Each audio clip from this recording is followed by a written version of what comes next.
जब भारत अपना बिखरा था तब चंद्रगुप्त ने अखंड किया, फिर अपनी कलम के दम पे उसे भीमराव ने बुलंद किया।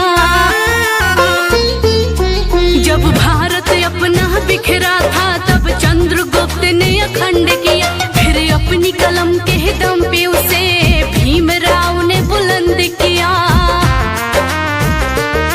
उस देश के कुर्सी पे अब तो ऐसा ठग है बैठा, उस देश के कुर्सी पे अब तो ऐसा ठग है बैठा, जो देश को ऐसे बेच रहा कि नाम पड़ा विक्रेता। वो चाय बेचते बेचते अब बन गया देश विक्रेता। आया देश विक्रेता, देखो आया देश विक्रेता, आया देश विक्रेता, देखो आया देश विक्रेता।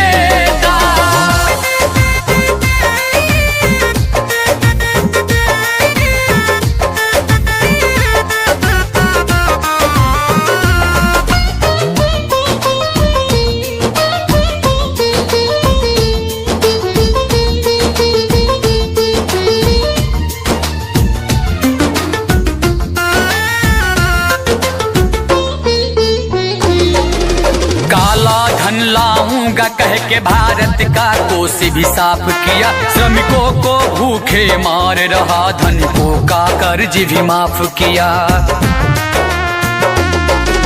काला धन लाऊंगा कह के भारत का कोष भी साफ किया, श्रमिकों को भूखे मार रहा, धनिकों का कर्ज भी माफ किया, धनिकों का कर्ज भी माफ किया, धनिकों का कर्ज भी माफ किया।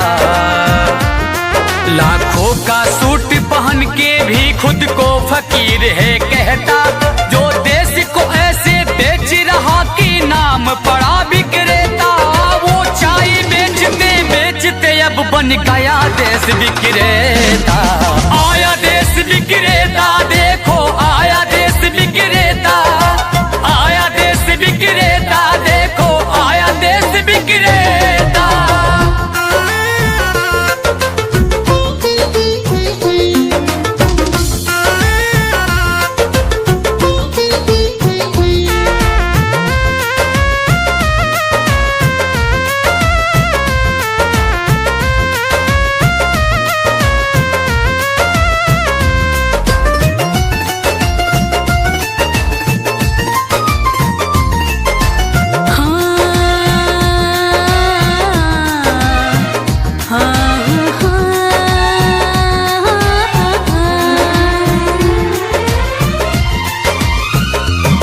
मीडिया तो उसके जूते का कैसा है स्वाद बताती है, जब जब चुनाव हो तब उसको माँ की याद आती है।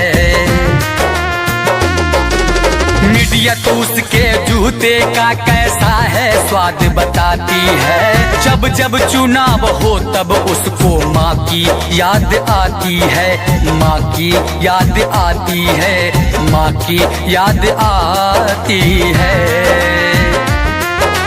किसी का संग दिल पति है तो वो किसी का मतलबी बेटा, जो देश को ऐसे बेच रहा कि नाम पड़ा विक्रेता।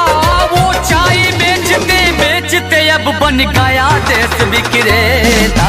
आया देश विक्रेता, देखो आया देश विक्रेता, आया देश विक्रेता, देखो आया देश विक्रेता। जब भारत अपना बिखरा था तब चंद्रगुप्त ने अखंड किया, फिर अपनी कलम के दम पे उसे भीमराव ने बुलंद किया।